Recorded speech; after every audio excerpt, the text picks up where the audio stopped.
Nunca olvidaré el momento en que abrí la puerta de la suite presidencial del Hotel Marqués y vi a mi esposo de 25 años desnudo en la cama con mi mejor amiga desde la universidad. Tenía 52 años. Era socia mayoritaria del bufete de abogados más prestigioso de Guadalajara y pensé que finalmente íbamos a celebrar nuestro aniversario como se merecía. Pero cuando sus miradas de pánico me encontraron parada en el umbral, con el pastel de aniversario que había comprado todavía en mis manos, supe que los últimos 25 años de mi vida habían sido una mentira perfectamente construida. Lo que ellos no sabían era que yo llevaba 6 meses documentando cada uno de sus movimientos, cada transferencia bancaria sospechosa, cada mentira. Y en mi bolso, junto al pastel, llevaba algo que destruiría sus vidas para siempre. Si estás escuchando esta historia, por favor suscríbete al canal Cuentos Oscuros de Amor y Venganza. Y déjame saber en los comentarios desde qué país nos escuchas, porque lo que estoy a punto de contarte te va a dejar sin palabras. Pero para que entiendas cómo llegué a ese momento, sosteniendo un pastel de aniversario mientras miraba la traición más grande de mi vida, tengo que llevarte 6 meses atrás, cuando aún confiaba ciegamente en Ricardo y en Valeria, y no tenía idea de la oscuridad que me rodeaba. Mi nombre es Elena Salazar, y durante 25 años creí que tenía el matrimonio perfecto. Ricardo y yo nos conocimos en la Facultad de Derecho. Él estudiaba Administración de Empresas mientras yo me especializaba en Derecho Corporativo. Nos casamos a los 27. Construimos juntos el bufete Salazar & Asociados, que yo heredé de mi padre, y lo convertimos en una de las firmas legales más exitosas del occidente de México. Ricardo manejaba la parte administrativa y financiera mientras yo llevaba los casos más importantes.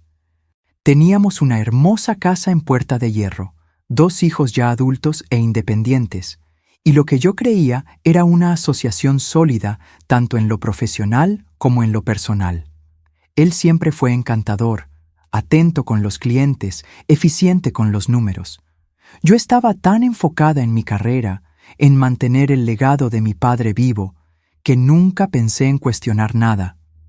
Valeria había sido mi amiga desde primer semestre de universidad. Ella estudió psicología pero nunca ejerció realmente. Se casó joven y se divorció a los 35. Cuando quedó sin trabajo hace 5 años, yo la contraté como directora de recursos humanos del bufete. Pensé que le estaba dando una oportunidad, que estaba ayudando a mi mejor amiga. Cenábamos juntas 2 veces por semana. Ella conocía cada detalle de mi vida. Yo le confiaba mis miedos más profundos.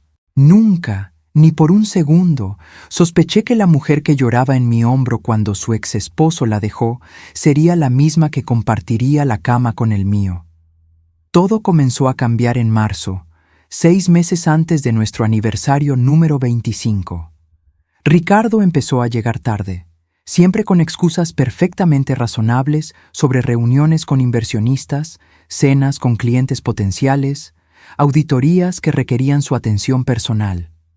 Yo estaba preparando el caso más importante de mi carrera, representando a una mujer en un divorcio millonario donde había infidelidad y fraude financiero. La ironía me golpearía después como un puñetazo. Una noche de abril, llegué temprano a casa porque el juez había pospuesto la audiencia. La casa estaba en silencio, pero el coche de Ricardo estaba en el garaje. Subí a nuestro dormitorio y encontré su celular olvidado sobre la cama, vibrando con mensajes. Nunca había revisado su teléfono en 25 años, pero algo en mi instinto me hizo tomarlo. El mensaje en la pantalla decía: «Ya se fue, puedes venir en 30 minutos, te extraño». El contacto estaba guardado como Arquitecto Mendoza. Sentí cómo se me helaba la sangre. No teníamos ninguna remodelación planeada, ningún proyecto que requiriera un arquitecto. Mis manos temblaban mientras abría el chat completo. Había meses de mensajes. Planes cuidadosamente coordinados, hoteles, restaurantes discretos fuera de la ciudad, pero nunca usaban nombres, solo emojis y códigos. La reunión del jueves fue increíble. No puedo esperar a verte el sábado. Eres todo lo que siempre quise. No lloré. El entrenamiento legal de décadas tomó el control. Tomé fotografías de cada mensaje, cada fecha, cada detalle. Descargué una aplicación para clonar su teléfono en el mío sin que él lo supiera. Y cuando escuché su coche llegar media hora después, el celular estaba exactamente donde lo había encontrado, y yo estaba en la cocina preparando café como si nada hubiera pasado. Cuando entró y me besó en la mejilla con esa familiaridad de 25 años, diciéndome que había estado en el banco resolviendo unos problemas, yo solo sonreí y le pregunté cómo le había ido. Por dentro, algo dentro de mí había cambiado para siempre. Pero eso era solo el principio.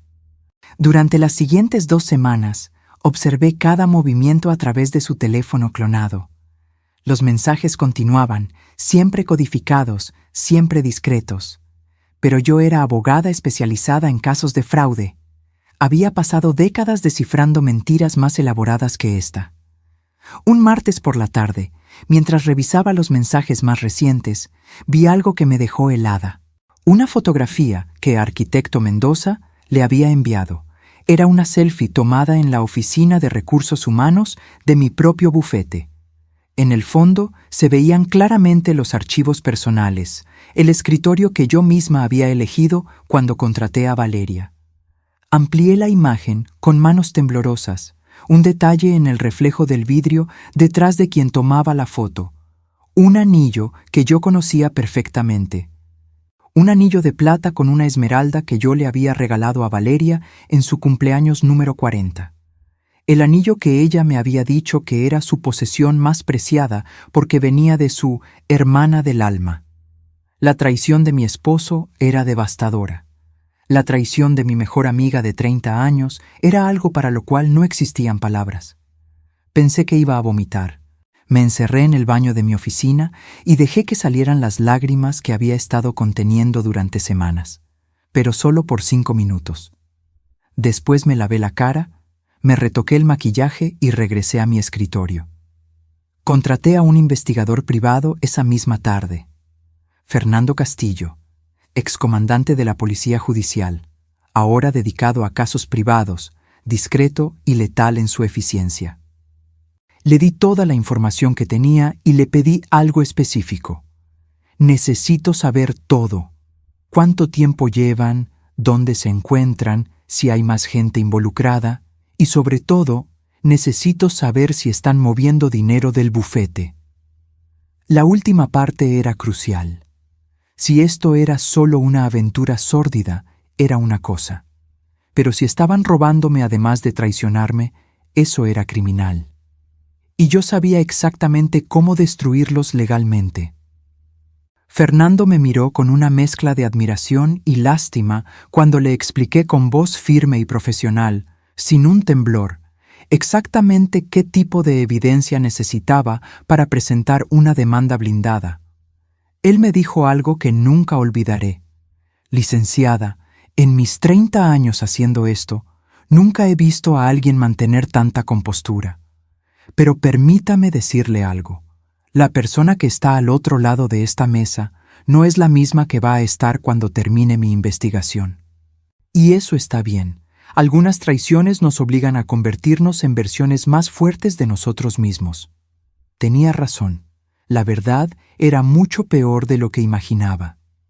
2 semanas después, Fernando llegó a mi casa un domingo por la mañana, cuando Ricardo supuestamente estaba en el club jugando golf. Extendió sobre mi mesa del comedor una carpeta gruesa llena de fotografías, extractos bancarios, registros de hoteles y algo que me hizo sentir como si me hubieran golpeado en el estómago. Transferencias bancarias de las cuentas del bufete hacia una cuenta offshore en las Islas Caimán. Llevan 3 años con la relación, me dijo Fernando con voz grave. Pero lo del dinero empezó hace 1 año y medio. Su esposo ha estado desviando fondos gradualmente, pequeñas cantidades que pasan desapercibidas en la contabilidad general del bufete. En total, calculamos que han sacado aproximadamente 12 millones de pesos. Sentí que el mundo giraba. 12 millones. De mi propio bufete. Del legado de mi padre. Del trabajo de toda mi vida. Hay más, continuó Fernando, y su tono me preparó para algo peor. Encontré esto. Deslizó hacia mí una serie de correos electrónicos impresos. Eran intercambios entre Ricardo y Valeria, pero estos no eran mensajes románticos. Eran planes detallados sobre cómo conseguir que yo firmara un poder notarial amplio, cómo iban a usar ese poder para transferir mi participación mayoritaria del bufete a una sociedad donde ambos serían socios, y finalmente, cómo iban a solicitar mi interdicción alegando que yo estaba sufriendo principios de demencia. Las lágrimas corrieron por mi rostro mientras leía sus palabras. Valeria escribía: Elena confía ciegamente en mí. Cuando le sugiera que por su edad y el estrés del bufete debería considerar delegar más responsabilidades, va a firmar lo que le ponga enfrente. Es tan predecible. Y Ricardo respondía: una vez que tengamos el control legal, podemos internarla discretamente. Diremos que está teniendo episodios. Con mi firma y la tuya como testigo será suficiente, y entonces todo será nuestro. No era solo una aventura, no era solo robo. Era un plan calculado para quitarme mi cordura legal, mi libertad, mi empresa, mi vida entera. Querían encerrarme como si fuera una demente mientras ellos disfrutaban del fruto de mi trabajo. En ese momento, el dolor se transformó en algo más frío, más afilado, más peligroso. Ya no era la mujer que ellos conocían. Cada insulto en esos correos, cada plan para destruirme, lo guardaba como evidencia y como combustible. Pero aún no sabía lo peor. Fernando, le dije con una calma que no sabía que tenía. Necesito que investigues algo más. Necesito saber el estatus legal exacto del bufete. ¿Quién tiene qué porcentajes? Y necesito que busques si mi padre dejó algún documento adicional cuando me heredó la firma. Él asintió, entendiendo inmediatamente lo que yo estaba pensando. Una semana después, estaba de vuelta con información que cambiaría todo el juego. Licenciada, encontré algo interesante en los archivos notariales. Fernando sonreía de una manera que me dio esperanza por primera vez en meses. Cuando su padre le heredó el bufete hace 15 años, incluyó una cláusula específica que aparentemente nadie leyó completa. Dice textualmente: en caso de que la heredera principal, Elena Salazar, enfrente cualquier intento de fraude, despojo o interdicción por parte de socios o empleados de la firma, todos los bienes y activos del bufete serán transferidos inmediatamente a un fideicomiso irrevocable a nombre de ella, invalidando cualquier poder o documento firmado bajo dichas circunstancias. Me quedé sin aliento. Mi padre, abogado brillante hasta el último día de su vida, había predicho exactamente este escenario. Había protegido su legado incluso después de muerto. Hay más, continuó Fernando. Investigué las cuentas offshore. El dinero que sacaron está en una cuenta bajo el nombre de una empresa fantasma, pero esa empresa tiene a Ricardo como representante legal. Eso significa que todo es rastreable directamente a él. Y aquí está lo mejor. Encontré al contador que les ayudó a establecer el esquema. Se llama Mauricio Vega. Y resulta que tiene una orden de aprehensión pendiente en Estados Unidos por fraude fiscal. Está dispuesto a testificar a cambio de inmunidad. Pasé los siguientes 3 meses construyendo el caso más sólido de mi carrera. No solo contra mi esposo, no solo contra mi ex mejor amiga, sino contra todo lo que representaban: la traición, la codicia, el abuso de confianza. Contraté a 2 socios del bufete de la Ciudad de México, gente que Ricardo y Valeria no conocían, para que me ayudaran a preparar la demanda. Reuní cada mensaje, cada fotografía, cada transferencia bancaria. Tenía el testimonio del contador, tenía la cláusula protectora de mi padre, tenía videos de cámaras de seguridad de los hoteles donde se habían encontrado. Tenía grabaciones de audio de conversaciones donde planeaban mi interdicción obtenidas legalmente a través de los teléfonos clonados. Y entonces planeé el momento perfecto para destruirlos. Nuestro aniversario número 25. El mismo día que ellos habían elegido para darme el golpe final. Porque Fernando había descubierto una cosa más. Tenían planeado que ese día, después de la cena de aniversario, Valeria apareciera sorpresivamente en nuestra casa con un notario corrupto y un supuesto doctor psiquiatra que certificaría mi incapacidad mental para que yo firmara mi empresa mientras estaba desorientada. Pero yo tenía otros planes. En ese momento supe que tenía todo lo que necesitaba. Dejé que creyeran que habían ganado, que la pobre Elena ingenua estaba lista para ser devorada. Y entonces llegó el día que ellos nunca olvidarían. La mañana del 15 de septiembre, nuestro aniversario número 25, me desperté con un mensaje de Ricardo. Mi amor, lo siento mucho, pero tengo que resolver una emergencia en la oficina. ¿Podemos vernos directo en el restaurante a las 8 p.m.? Reservé en el Marqués, tu lugar favorito. Quiero que esta noche sea especial. Yo sabía exactamente dónde estaría esa tarde.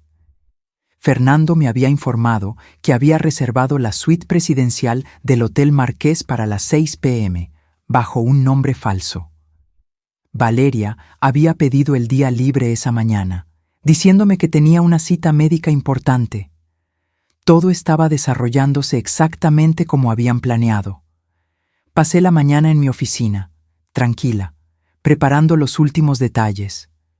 A las 2 p.m., el juez Ramírez, uno de los magistrados más respetados de Jalisco y amigo personal de mi difunto padre, firmó una orden de embargo preventivo sobre todas las cuentas de Ricardo y Valeria, incluida la cuenta offshore. A las 3 p.m., el notario público del Estado certificó todos mis documentos. A las 4 p.m., mis 2 abogados de la Ciudad de México llegaron a Guadalajara con los documentos de demanda listos para presentarse. A las 5 p.m., compré un hermoso pastel de aniversario en la pastelería más cara de la ciudad. Sabor frambuesa con chocolate belga, su favorito.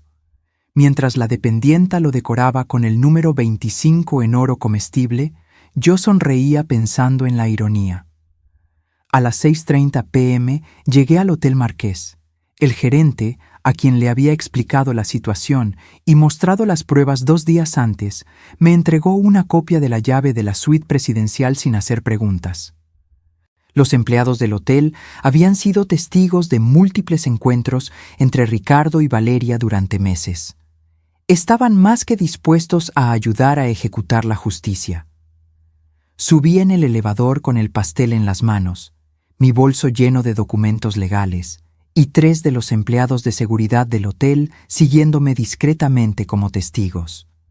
Fernando esperaba en el pasillo con su cámara de video, listo para documentar todo. Mis abogados estaban en el lobby, listos para subir en el momento indicado. Respiré profundo frente a la puerta de la suite presidencial. Por última vez sentí el dolor de la traición atravesándome el pecho. Pero entonces recordé cada correo donde planeaban robarme mi cordura, cada mensaje donde se burlaban de mi confianza, cada peso que habían desviado del legado de mi padre. El dolor se convirtió en determinación de acero. Deslicé la tarjeta llave. La puerta se abrió sin hacer ruido. Y ahí estaban, en la cama que habían pagado con mi dinero, traicionando 25 años de matrimonio y 30 años de amistad. Los miré a los ojos con una calma que no sabía que tenía, y dije las palabras que había ensayado en mi mente 1000 veces. Felicidades. El silencio en la habitación era ensordecedor. Vi cómo Valeria se cubría desesperadamente con las sábanas, su rostro pasando del pánico a la culpa y luego a algo más oscuro, calculador. Ricardo se levantó de un salto, buscando su ropa, tartamudeando explicaciones que ni siquiera formaban oraciones completas. Elena, esto no es, tú no entiendes. Sus palabras se atropellaban unas con otras mientras se ponía los pantalones con manos temblorosas. Yo entré a la suite con pasos lentos, deliberados. Coloqué el pastel de aniversario sobre la mesa del comedor, justo al lado de la botella de champaña que ellos habían pedido al servicio de habitaciones. Fernando y los empleados de seguridad entraron detrás de mí, posicionándose estratégicamente en la habitación. ¿Quién es esta gente? ¿Qué está pasando? Valeria finalmente encontró su voz, pero sonaba aguda, quebrada. Ya no era la voz confiada de mi mejor amiga. Era la voz de alguien que sabía que había sido atrapada. Ellos son testigos, respondí con una tranquilidad que incluso a mí me sorprendió. Testigos de que los encontré aquí, en este momento, en esta situación, porque verán, en un caso de divorcio con causales de infidelidad y fraude, la evidencia visual documentada es crucial. Ricardo se puso pálido. Elena, podemos hablar de esto. Por favor, han sido 25 años. Esto fue un error, un momento de debilidad. ¿Un momento de debilidad de 3 años? Lo interrumpí, sacando de mi bolso la primera carpeta de documentos. ¿O te refieres al momento de debilidad de 1 año y medio donde desviaste 12 millones de pesos de mi bufete hacia una cuenta offshore? ¿O quizás al momento de debilidad donde planeaste internarme en un psiquiátrico alegando demencia para quedarte con todo lo que mi padre construyó? Vi cómo la sangre abandonaba su rostro por completo. Valeria se levantó de la cama, envolviéndose en la bata del hotel, y por primera vez en los 30 años que la conocía, vi miedo real en sus ojos. «No sabemos de qué hablas», intentó ella, pero su voz temblaba. «Estás exagerando una situación que sí, es inapropiada, pero...» ¿Exagerando? Saqué la segunda carpeta y comencé a leer en voz alta. Correo electrónico del 15 de junio, de Valeria para Ricardo. Elena confía ciegamente en mí. Cuando le sugiera que por su edad y el estrés del bufete debería considerar delegar más responsabilidades, va a firmar lo que le ponga enfrente. Es tan predecible. Hice una pausa, dejando que las palabras flotaran en el aire como veneno. ¿Continúo? Fernando se acercó y me entregó otra carpeta, esta llena de extractos bancarios marcados con resaltador amarillo. Estas son las transferencias no autorizadas, 12.400.000 pesos, para ser exactos.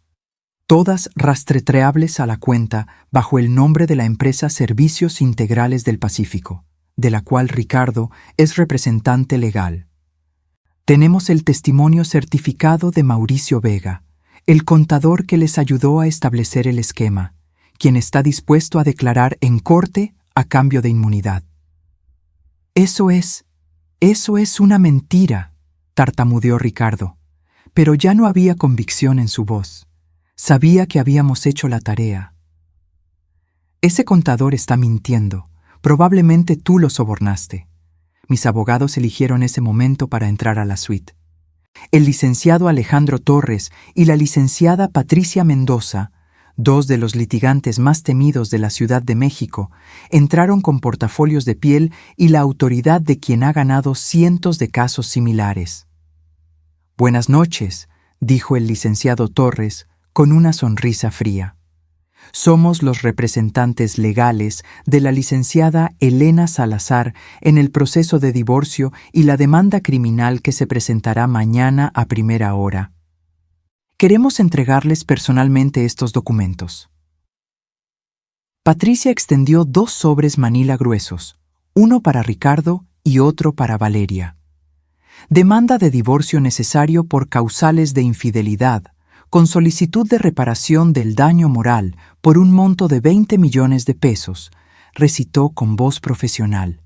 Demanda civil por fraude y desvío de recursos, por un monto de 12.400.000 pesos más daños y perjuicios que se calcularán durante el proceso. Y denuncia penal por fraude, asociación delictuosa y tentativa de privación ilegal de la libertad mediante interdicción fraudulenta. Eso suma más de 40 millones de pesos, agregué yo, mi voz finalmente mostrando algo de la rabia contenida que había estado guardando durante meses, sin contar los honorarios de abogados, que por supuesto saldrán de tu patrimonio, Ricardo, no del mío. Ricardo abrió el sobre con manos temblorosas. Sus ojos recorrían las páginas una y otra vez, como si no pudiera creer lo que estaba leyendo. No puedes. No tienes pruebas suficientes. ¿Pruebas? Fernando se adelantó con una laptop. Permítame mostrarle. Abrió una presentación en PowerPoint que habíamos preparado específicamente para este momento. Diapositiva 1. Screenshots de 37 conversaciones entre ustedes dos donde discuten el plan de interdicción. Diapositiva 2. Registros de entrada y salida de este hotel mostrando que han estado aquí 42 veces en los últimos 2 años. Diapositiva 3. Videos de cámaras de seguridad de este hotel, del Hotel Real del Parque y del Motel Las Américas. ¿Continúo? Valeria comenzó a llorar. No eran lágrimas de arrepentimiento, eran lágrimas de alguien que veía su vida desmoronarse frente a sus ojos. Elena, por favor, somos amigas desde hace 30 años. Podemos arreglar esto. Yo no quería que llegara tan lejos. Ricardo me convenció, me manipuló. ¿Te manipuló? La interrumpí, sintiendo que la furia finalmente salía a la superficie. Te manipuló cuando escribiste en el chat. ¿Será tan fácil? ¿Es demasiado buena para su propio bien? ¿O cuando sugeriste que deberíamos buscar un psiquiatra corrupto para certificar mi supuesta demencia? ¿Cuál parte fue manipulación, Valeria? Ella no tenía respuesta. Se dejó caer en el sofá, su cuerpo sacudido por sollozos que ya no me provocaban ninguna compasión. El licenciado Torres continuó, implacable. Además de las demandas civiles y penales, esta mañana el juez Ramírez emitió una orden de embargo preventivo sobre todas las cuentas bancarias, propiedades y vehículos registrados a nombre de Ricardo Mendoza y Valeria Ruiz. Esto incluye la cuenta offshore en las Islas Caimán, que ya ha sido bloqueada gracias a la cooperación de las autoridades internacionales. El dinero robado será devuelto íntegramente al bufete Salazar Asociados. Eso es imposible, susurró Ricardo. Esa cuenta está protegida, no puede ser rastreada. Nada es imposible cuando tienes un contador dispuesto a cooperar completamente con las autoridades, respondí. Mauricio Vega no solo les entregó a ustedes, les entregó cada documento, cada transacción, cada contraseña, a cambio de inmunidad, por supuesto. Ustedes lo dejaron muy claro en sus mensajes que si algo salía mal, él sería el chivo expiatorio. Así que cuando nos acercamos a él con evidencia de que ustedes planeaban culparlo de todo, decidió que era mejor salvar su propio pellejo. En ese momento, como si estuviera coreografiado, el teléfono de Ricardo comenzó a sonar. Él lo miró y vi el pánico absoluto en su rostro. «Es el banco», murmuró. «Probablemente llamando para informarte que todas tus tarjetas han sido bloqueadas», dijo Patricia con una sonrisa que no llegaba a sus ojos. La orden judicial fue muy específica. No pueden acceder a ningún fondo hasta que se resuelva el caso. Valeria se levantó de repente, su tristeza transformándose en rabia. «Esto es venganza, abuso de poder». «Tú eres abogada, tienes influencias, estás usando el sistema para destruirnos». La miré directamente a los ojos y por primera vez en meses permití que ella viera la verdadera extensión de mi dolor y mi furia. «No, Valeria, esto es justicia. Ustedes usaron mi confianza, mi amor, mi amistad para robarme. Planearon quitarme mi libertad, mi cordura legal, el legado de mi padre. Todo lo que estoy haciendo es usar las herramientas que la ley me proporciona para proteger lo que es mío. Si eso te parece venganza, quizás deberías reflexionar sobre lo que ustedes intentaron hacerme». Ricardo finalmente habló, y su voz estaba rota, vacía. ¿Qué quieres, Elena? ¿Qué tenemos que hacer para que no sigas adelante con esto? Me acerqué a él, tan cerca que pude ver las lágrimas comenzando a formarse en sus ojos. Quiero que paguen por cada mentira, por cada peso robado, por cada día que me hicieron sentir que estaba loca por sospechar. Pero más que nada, quiero que sepan algo que descubrí hace 2 meses, algo que hace que todo esto sea aún más perfecto. Saqué de mi bolso el último documento, uno que había estado guardando para este momento exacto.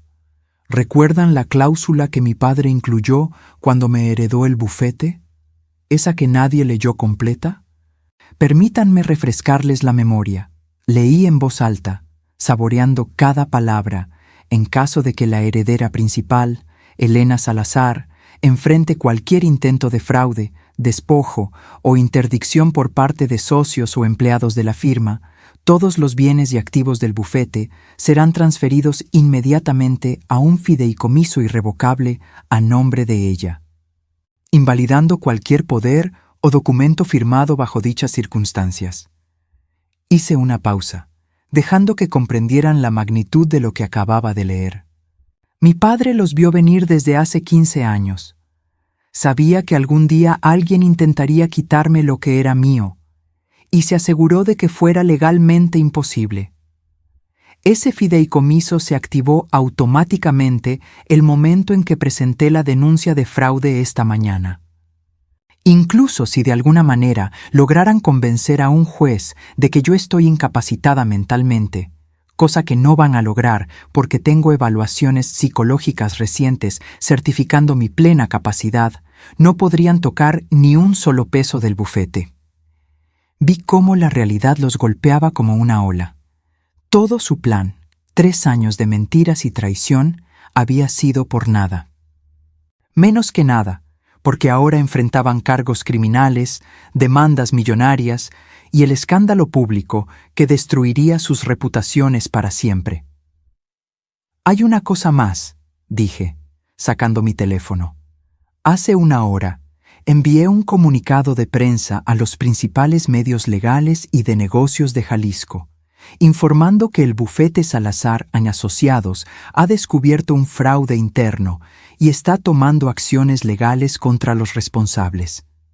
No mencioné nombres específicos aún, eso saldrá mañana cuando se presenten formalmente las demandas, pero para mañana al mediodía, todos en nuestro círculo profesional sabrán exactamente qué tipo de personas son ustedes. El silencio que siguió fue absoluto. Ni siquiera el ruido del aire acondicionado se escuchaba. Ricardo se dejó caer en una silla, su cuerpo encorvado como si súbitamente hubiera envejecido 20 años. Valeria seguía llorando, pero ahora era un llanto silencioso, de derrota total. Mañana a las 9 de la mañana, continuó el licenciado Torres, se presentarán formalmente todas las demandas ante el juzgado correspondiente. A las 10 de la mañana, hay una conferencia de prensa programada donde la licenciada Salazar explicará públicamente las acciones legales que está tomando para proteger la integridad de su bufete. Y a las 11 de la mañana, hay una reunión extraordinaria del Consejo Directivo del Colegio de Abogados de Jalisco, donde se discutirá si procede suspender temporalmente las licencias profesionales de los involucrados hasta que se resuelvan los casos. Patricia agregó, con una frialdad profesional que resultaba más devastadora que cualquier grito. También hemos notificado a los bancos donde ustedes tienen cuentas personales sobre las órdenes de embargo. Sus tarjetas de crédito han sido canceladas. Sus cuentas de cheques están congeladas. El departamento que rentas, Valeria, ha recibido una notificación de que el pago de este mes no se procesará debido al embargo. Y la casa en Puerta de Hierro, Ricardo, que está a tu nombre y que tú creías que podrías quedarte en caso de divorcio, resulta que está construida en un terreno que es parte del patrimonio original del bufete. Así que eso también será parte de los activos que recuperaremos. No pueden dejarnos en la calle, susurró Valeria, pero ya no había indignación en su voz, solo desesperación. Ustedes planeaban encerrarme en un psiquiátrico, le respondí, sintiendo cómo cada palabra salía cargada con meses de dolor contenido. Planeaban hacerme pasar por demente, quitarme mi libertad, mi dignidad, mi vida entera. ¿Y ahora te atreves a pedirme compasión? No, Valeria. Ustedes cavaron su propia tumba. Yo solo los estoy enterrando en ella. Me acerqué al pastel de aniversario que había dejado sobre la mesa. Con movimientos deliberados, saqué las velas del número 25 y las encendí con un encendedor que llevaba en mi bolso. La luz parpadeante iluminaba la suite de una manera casi surrealista. 25 años, dije suavemente, mirando las velas. 25 años de construir una vida, de confiar, de amar. Todo destruido por codicia. Soplé las velas, apagándolas de un solo aliento. Pero ¿saben qué? Este es mi nuevo comienzo. Ustedes quisieron quitármelo todo, pero lo único que lograron fue quitarse todo a ustedes mismos. Tomé mi bolso, lista para irme. Fernando y los abogados comenzaron a recoger los documentos. Los empleados de seguridad del hotel esperaban para escoltarnos. Ricardo finalmente habló con una voz que apenas reconocí. Elena, por favor.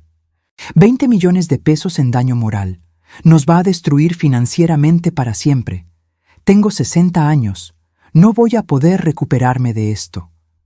Me detuve en la puerta y me volteé para mirarlo una última vez. Tú tienes 60 años. Yo tengo 52. Ustedes planeaban encerrarme y robarme cuando todavía tengo años productivos por delante. No busques mi compasión, Ricardo. La perdiste el día que decidiste que tu esposa de 25 años valía menos que el dinero que podías robarle.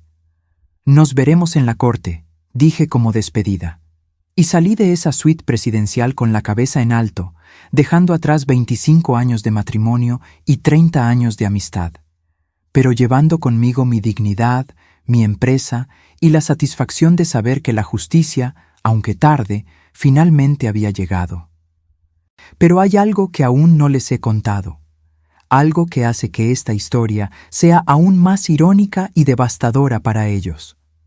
2 semanas después de esa noche en el hotel, mientras el caso avanzaba en los tribunales y los medios cubrían cada detalle del escándalo, recibí una llamada del licenciado Hernández, el notario que había manejado los asuntos legales de mi padre, de licenciada Salazar. Me dijo con voz emocionada. Estaba revisando los archivos antiguos de su padre y encontré algo extraordinario, un testamento complementario que él depositó aquí hace 10 años, con instrucciones específicas de que solo se abriera si usted enfrentaba exactamente el tipo de situación que está enfrentando ahora. Fui a su oficina esa misma tarde. El sobre que me entregó tenía el sello de mi padre y una nota manuscrita. Para mi hija Elena, cuando la ambición de otros intente destruirla, que esto le demuestre que siempre la protegí, incluso más allá de la muerte. Dentro había documentos que revelaban algo asombroso.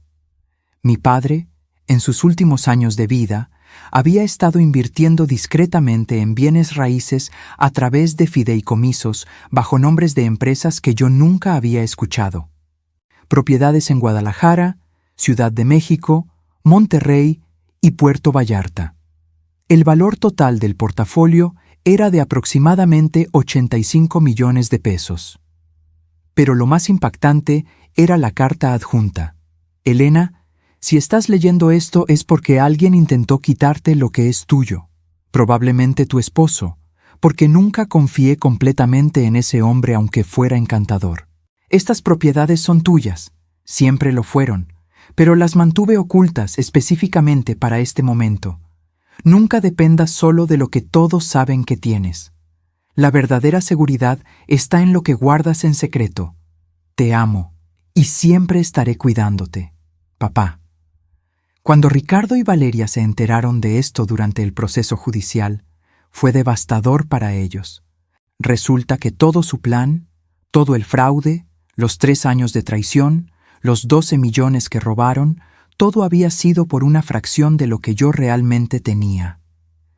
Habían destruido sus vidas, sus reputaciones, su libertad, por robar lo que equivalía al 15% de mi patrimonio real. Más irónico aún, si Ricardo simplemente se hubiera divorciado de mí de manera honesta, sin fraude, sin intentar robar, sin planear mi interdicción, por las leyes de divorcio mexicanas habría tenido derecho a una parte considerable de los bienes gananciales. Pero al elegir el camino criminal, no solo perdió ese derecho, sino que ahora enfrentaba pagar 40 millones en demandas más los costos legales. La última vez que vi a Ricardo fue en la audiencia final del divorcio, 6 meses después de aquella noche. Estaba demacrado, envejecido, vestido con un traje que ya no le quedaba bien porque había perdido tanto peso. Su abogado de oficio, porque ya no podía pagar uno privado, intentaba negociar un acuerdo de pago por plazos para la sentencia de los 40 millones que el juez había confirmado. Valeria había aceptado un acuerdo de culpabilidad en el caso criminal a cambio de solo 2 años de prisión en lugar de 5, pero eso significaba que admitía públicamente su participación en todo el fraude. Su licencia para trabajar en recursos humanos había sido revocada. Su reputación en Guadalajara, destruida. La última vez que supe de ella, estaba viviendo con su hermana en Tijuana, trabajando como recepcionista en una clínica dental. En cuanto a Ricardo, el juez determinó que debía pagar 23 millones de pesos en total, después de descontar lo recuperado de la cuenta offshore. Como no tenía forma de pagar esa cantidad, todos sus bienes fueron embargados y subastados. Terminó viviendo en un departamento de interés social en las afueras de la ciudad, trabajando como asesor administrativo por honorarios en una empresa pequeña. De los 60 años con un futuro cómodo que había planeado vivir con el dinero robado, pasó a ser un hombre quebrado financiera y socialmente. Hoy, 2 años después de esa noche en el Hotel Marqués, me siento en la terraza de mi casa, la misma casa de puerta de hierro que ellos intentaron quitarme, y miro el atardecer sobre Guadalajara. El bufete Salazar en Asociados es más fuerte que nunca. Contraté a un equipo nuevo, profesionales jóvenes y brillantes que aprecian la oportunidad que les di. Mis hijos, que al principio no podían creer lo que su padre había hecho, ahora entienden por qué tuve que actuar como lo hice. Mi hija, Carolina, que es psicóloga, me dijo algo hace unos meses que me hizo llorar. Mamá, pensé que ibas a destruirte con tanto odio y sed de venganza, pero lo que hiciste no fue venganza, fue justicia. Y la forma en que mantuviste tu dignidad durante todo el proceso, sin caer en insultos, sin perder tu profesionalismo, eso me enseñó más sobre fortaleza que cualquier libro que haya leído. No voy a mentir y decir que no hubo noches oscuras. Hubo momentos en que el dolor de la traición era tan intenso que pensé que no iba a poder superarlo. Noches en que me preguntaba si los 25 años habían sido completamente falsos, si alguna vez me había amado realmente, si nuestra vida juntos había sido solo una mentira elaborada. Busqué terapia.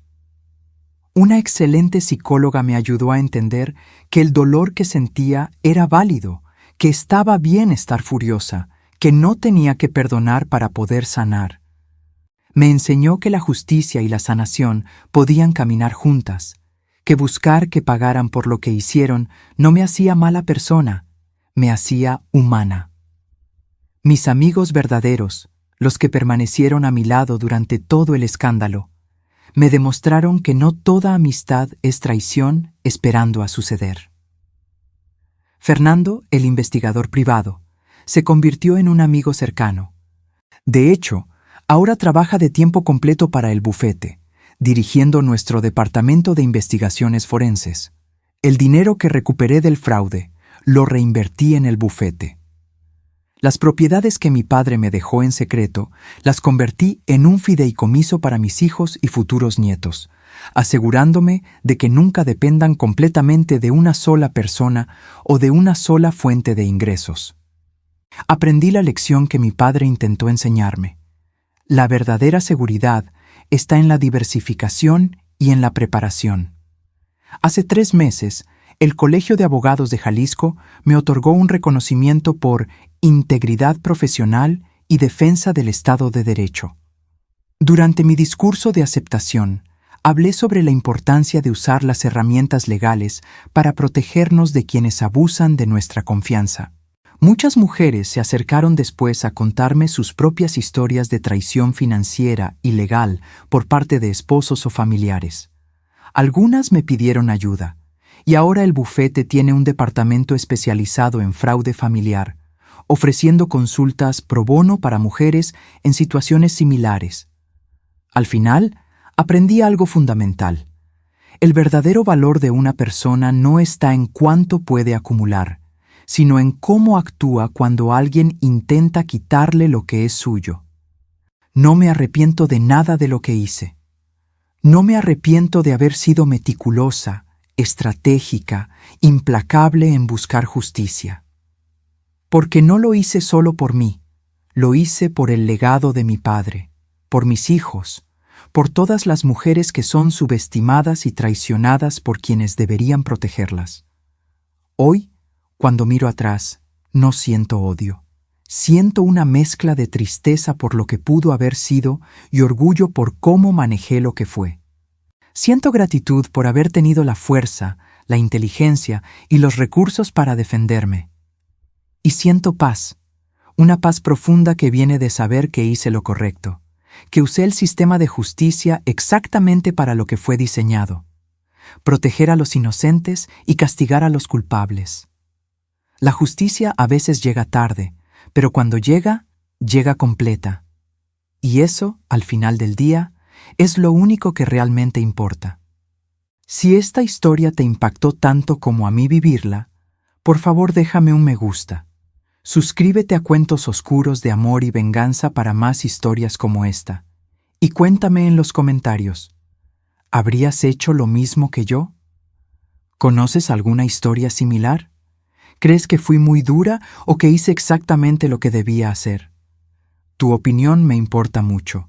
Y si alguna vez te encuentras en una situación donde alguien está abusando de tu confianza, recuerda, documenta todo, busca ayuda profesional y nunca subestimes tu propio poder para defenderte. La ley está ahí para protegerte, pero tienes que ser lo suficientemente fuerte y estratégica para usarla correctamente. Gracias por escucharme hasta el final, por compartir este momento de mi vida conmigo.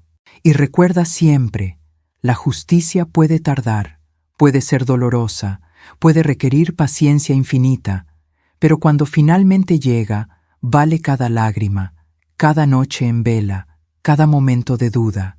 La justicia siempre encuentra su camino, especialmente cuando la guías tú misma con determinación y dignidad.